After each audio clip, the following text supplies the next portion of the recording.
He'll be back directly, Granny. I got him running. Running where?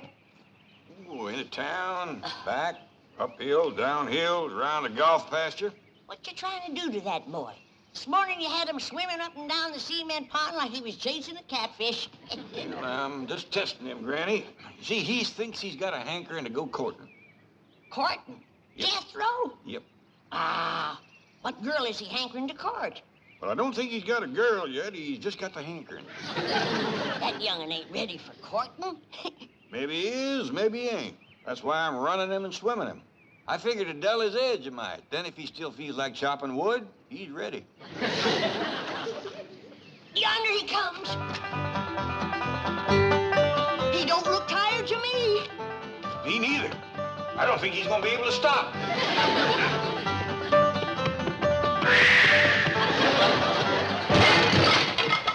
It could have been worse. He could have took out 5, 10 foot of wall. I'm sorry I busted this fancy vase, but I reckon I got going too fast. Yeah, I reckon. How far'd you run? Oh, I figured 15, 20 miles. Top speed? Oh, no, sir, I stopped once. Oh, there was some fellas digging this here ditch, and they looked right tuckered. So I dug them a block or two a ditch while they rested. But I run extra special fast the rest of the way home to make up for it. We seen you. And heard you. Well, boy, you swum about 5 miles, run 15 to 20, dug a couple blocks of ditch. How do you feel about courting right now? Uncle Jed, if they was a pretty girl on the other side of this house, I'd jump clean over it. He's ready. Here you are, Paul. Thank you, Ellie. Now then, Jethro, let's talk about courting. Well, Ellie, I'm fixing to advise Jethro on courting. Yes, sir. I want to hear the advice, too. Well, advice to girls is liable to be a mite different than advice to boys. Well, different how? You go ask your granny. Yes, sir. Granny? Close that door. Granny? What you doing in there? I'm listening. What for? You ain't liable to hear anything you don't already know. I realize that. I'm just checking my memory. You women, folks, you have your talk someplace else. Jethro and me is fixing to talk man to man. Come on, Granny. Let's go talk outside, woman to woman. Then we'll go courting. Ellie Mae, courting's for boys. Girls just sit around and wait. Jed, you sure got your work cut out for you.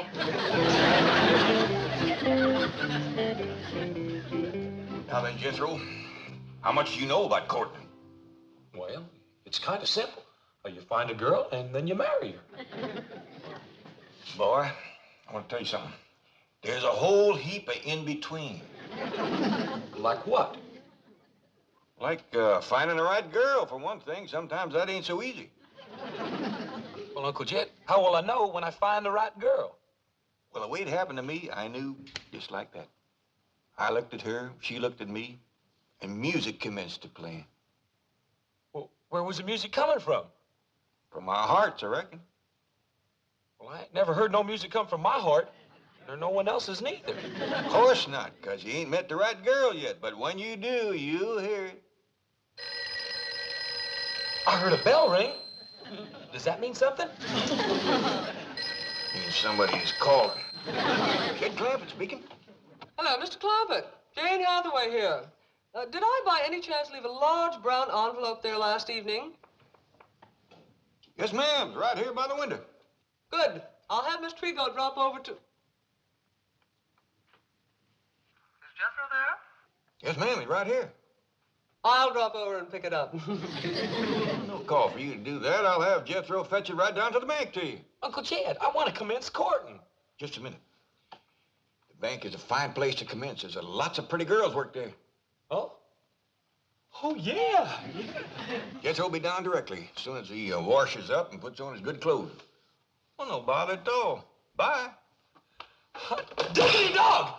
I'm gonna carry this down to the bank, and I'm gonna carry me a girl back. Oh, whoa. It ain't as simple as all that. Even if you should find the right girl, you gotta make courting talk first. I do? Why, of course. Well, Uncle Jed, how do you make courting talk? Well, you gotta kind of sidle into it.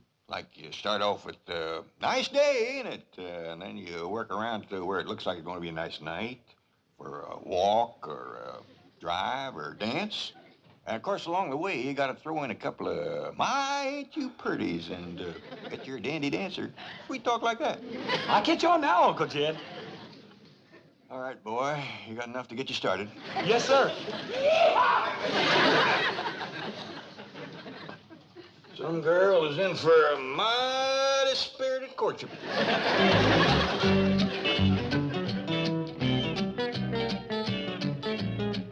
Oh, now then, type up a business expense voucher for last night's dinner conference. Food, $150. Beverage, $200. Entertainment, $15. Entertainment at a business dinner? Guest speaker. Gave a very interesting demonstration of the 27.5% depletion allowance benefits. I'd better make a note of his name. Of course. C.D. Laverne. Laverne C.D. That's right. Now, take a letter to, Excuse me, I'm sorry, but there's a Chickadee Laverne who insists on seeing Mr. Drysdale. Chickadee? Well, you tell old Chick I'll call him from the club. Call me nothing. You promised me cash on the barrel head for the show I did last night. You are C.D. Laverne? Just call me Chickadee. That was a very interesting demonstration of depletion allowance benefits, Miss Laverne. Thank you. I do this dance where I take off everything except 27.5%.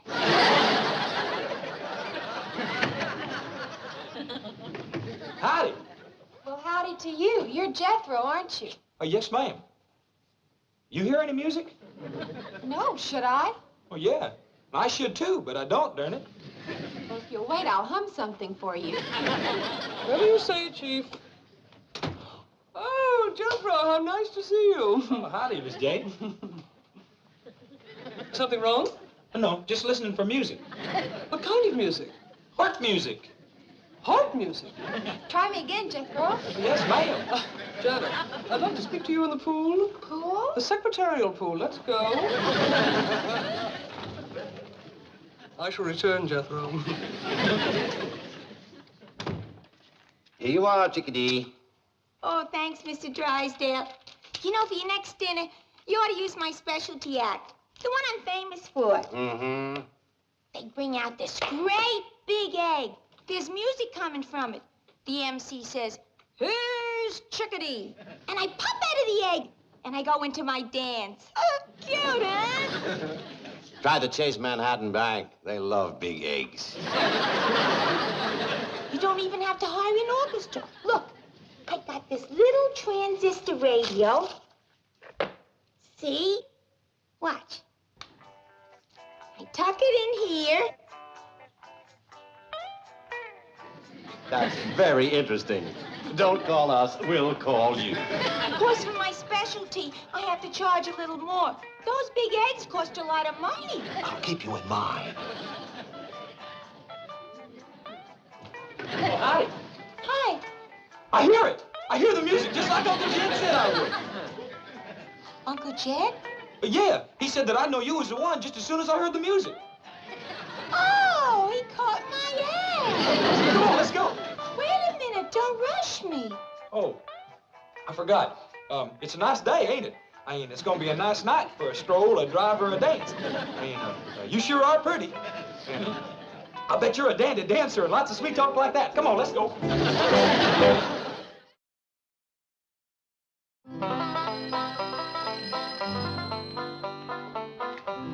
Jed Clampett speaking. Oh, howdy, Miss Jane. Jethro get there all right? Yes, and he brought the envelope, but now he's disappeared. I can't find him anyplace. I see. Well, tell me, is the bank missing any girls? I mean, Jethro might have told one off. Jethro? Oh, I hardly think that. Wait a minute. There is one possibility.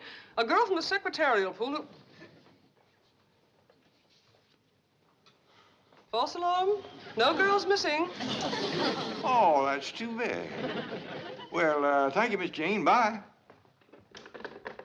What's too bad, Jed? Jethro didn't find him no girl down to the bank. I told you that young'un wasn't ready for courting. Yeah, maybe just as well. I was worried I hadn't given him a good enough talk first. With Jethro, it takes a little extra. That's a fact. The last I heard, he thought his ma found him under a cabbage leaf. Well, I'll finish cleaning my rifle, and when he comes back, I'll take him hunting.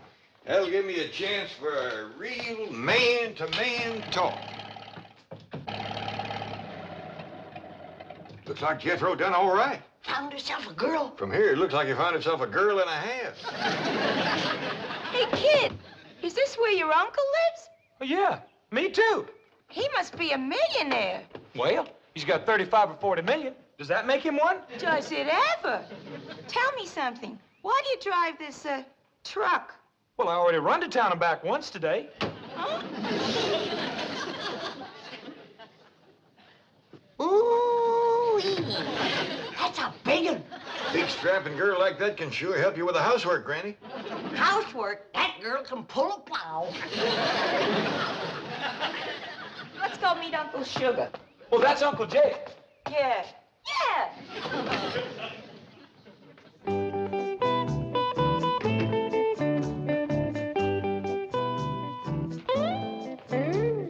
Gee, I finally made it. A private engagement in a big Beverly Hills mansion. Oh, hey, hold on. You're not engaged yet. That's right. Where's your uncle? Hey, Uncle Jed, I done found her. Come see. Here she is, Granny. Jethro, stop your bell and we's coming. Here she is. I heard the music, just like you said I would, Uncle Jed. The girl, the one and only, Miss, I don't know your name. Laverne. Chickadee Laverne. Howdy there, Miss Laverne, Chickadee Laverne. This here is Granny. Howdy. Howdy. You people live here? You own this mansion? Yes, ma'am. They found oil on our place back home, so we moved out here. Oh, you're one of those oil millionaires. I played all over Oklahoma and Texas. You don't say. Well, this here's my daughter, Ellie Mae. Howdy. Honey, I don't want to worry you, but your fur piece is moving. These here is possums. Ellie Mae, take them critters outside. I told you again and again, the house is no place for them. Yes, sir, Paul. Well, when's the engagement? Tonight? Tomorrow night? I'm ready. Me too. Now, maybe we better get better acquainted before we start talking engagement. Why don't we all sashay out to the kitchen? Oh, come on, Miss Chickadee. I'll take you. Well, what do you women folk think of her? Well, don't you think she's a little bit too old to marry up with Jethro, Paul? Of course she is. It kind of worried me, too, especially her talking about playing all over Oklahoma and Texas. Take a heap of years just to do that. She's about the right age for you, Jed. Granny. Yeah, why don't you marry up with her, Paul? Then I could have me a mom. You hush that kind of talk to both of you. She's Jethro's woman. He found her. According to what he told me, it was true love, too. He heard their hearts making music and everything. I still say she's too old for Jethro. Well, you can't tell about city women, Granny. I've seen old ones that look young and young ones that look old. Well, I'll just go and ask her how old she is. Now, wait, Ellie. If we're going to find out Miss Chickadee's age, we got to do it in a kind of roundabout way. I don't want her embarrassed now. You leave it to me, Jed. Come on. What a kitchen. Oh, yes, ma'am. This here is my favorite room in the whole house, because this is where Granny keeps the victuals. Do you like to eat victuals? I don't know. I don't believe I've ever eaten any. Well, Miss Laverne, Chickadee Laverne, how are you and Jethro getting along? Oh, just call me Chickadee. I love this mansion. And this kitchen is the end. Oh, no, there's a lot more out back. Ain't that right, Granny? Speaking of that, how old are you? Granny, that ain't hardly what I'd call roundabout. Excuse her, ma'am. Oh, that's all right. By the way, I don't want to rush you, but I'm ready to work anytime. It's going to be a thrill working in this beautiful mansion. You hear that, Granny? Jethro, I'll say this for you. You didn't pick a lazy woman. Thank you. Maybe you better get better acquainted with Granny here, because she's the one you're going to be working with. You got to be kidding. Huh? I can do anything you can do, honey. Granny's little, but she's wiry. She moves around real good. Yeah, I know, but, couldn't I work with her? Oh, sure, if you'd rather. Well, I mean, she's younger and all. She's a heap younger than you. Granny. How old are you? Granny, how about you and Ellie Mae wamping up some victuals for Miss Chickadee, and I'll show her around the outside. Can I go along with you, Uncle Jed? No, Jethro, you finish eating. You're still a growing boy. You're kidding. Paul, can I come along and show her my critters? Well, we can do that later, Ellie Mae. Right now, Miss Chickadee and me got a little talking to do. Young'uns, you better clear out. Something tells me there's gonna be fireworks any minute. Now, I realize that Jethro looks like a full-grown man, but he's still kind of a boy. Yeah. He's cute, though. Well, I'm glad you feel that way. He's a fine young'un. Now, I'd like to know a little more about you, Miss Chickadee. Oh, you mean about my work? Yeah, everything. Just everything right from the start. Well, I got my start in burlesque, New York. Sounds like a nice place. About how long ago was that? You don't have to be exact. I'm just trying to get a notion. Oh, about 18, 19 years ago.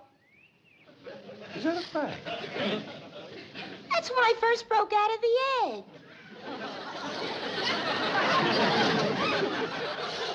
You come from an egg? Sure, you know about that, don't you? Oh, yeah, of course. I'll tell you what, why don't you go over yonder and look around Cement Pond over there? I want to have a word with Granny. Oh, swell. I love this place. It's beautiful. Well, thank you, ma'am. I'll see you in a bit.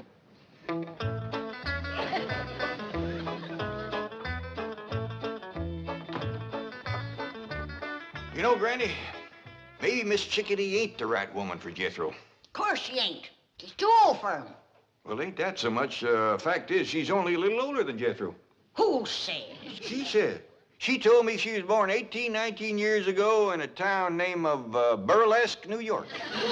Hogwash. She ain't no 18 or 19. Well, whether she is or whether she ain't, there is a bigger problem. What's that? Well, what with Jethro thinking he was found under a cabbage leaf, and her thinking she come from an egg, I just don't see much future for them two.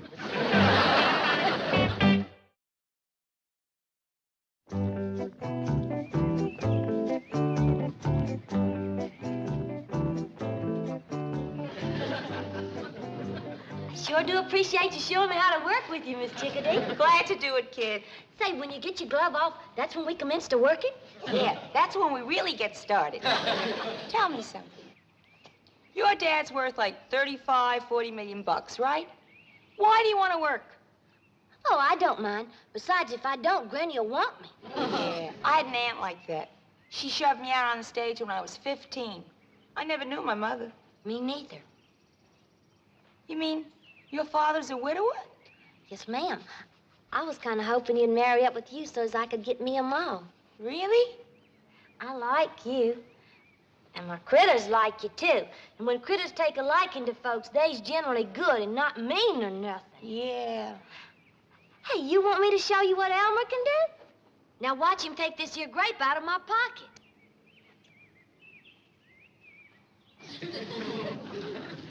Say, he sure is clever with those little hands. Could he untie a bow? Sure he could. Elmer, you and I may be working together.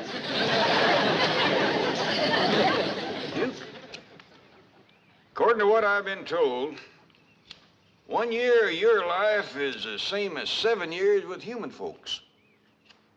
That ought to put you close to 100 years old.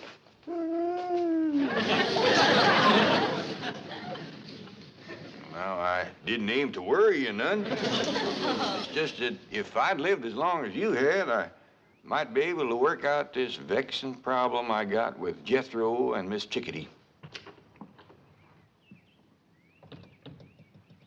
Well, if this ain't a fine howdy-do. You sit there a-whittling like you ain't got a care in the world, when your own kin is fixing to marry up with a woman old enough to be his ma. I'm studying on the problem, Granny. Well, you better study fast, 'cause as soon as Jethro is done eating, he's gonna want to commence courting.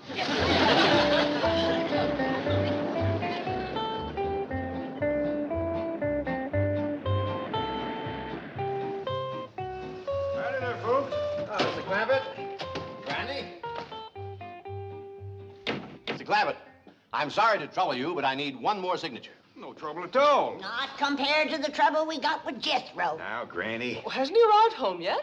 Oh, of course. He's right out there in the kitchen now, poking down the victuals. I shall pop in and pass the time of day with the handsome lad. Miss Jane would make a heap better match for Jethro than that old... Now, Granny, don't bother Mr. Drysdale with our family problems. Now, Mr. Clampett, as I've said before, your problems are my problem. I am willing and I hope able to help you in any way possible. Well, that's mighty neighborly of you to take so much interest, but... Don't think nothing of it. We bankers like to take as much interest as we can.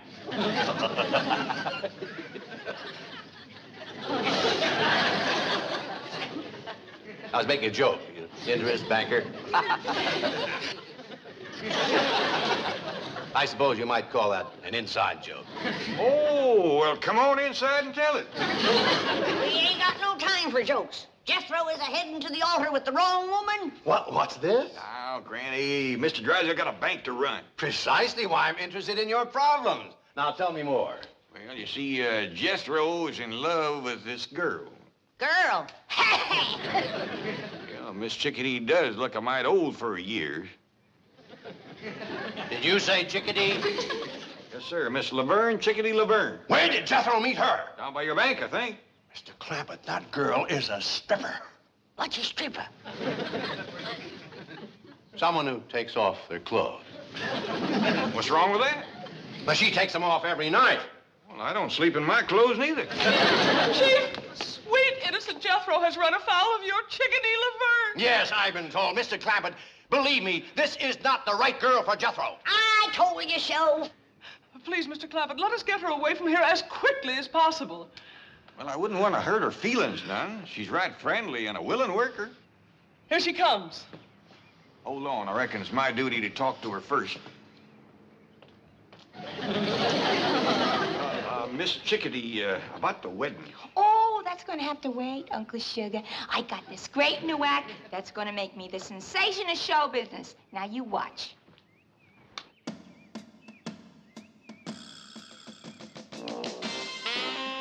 This is going to be a great act. The MC gives me a big intro. I walk through the curtains with this raccoon. Right away, he starts infesting my... Great act. Great act. Now, let's hurry down the bank, and I'll sign you up for the big convention next week. Hey, Uncle Jed, where's Mr. Drysdale taking my sweetie? Never mind, Jethro. But I found her. She's mine. I courted her and sweet talked her and all. Forget about her, Jethro. Go take yourself a swim.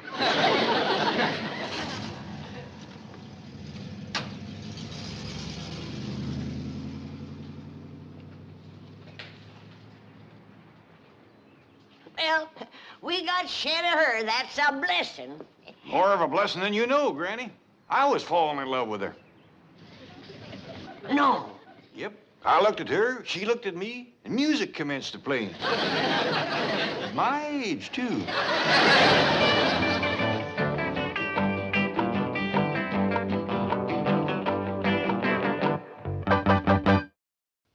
This has been a Filmways presentation.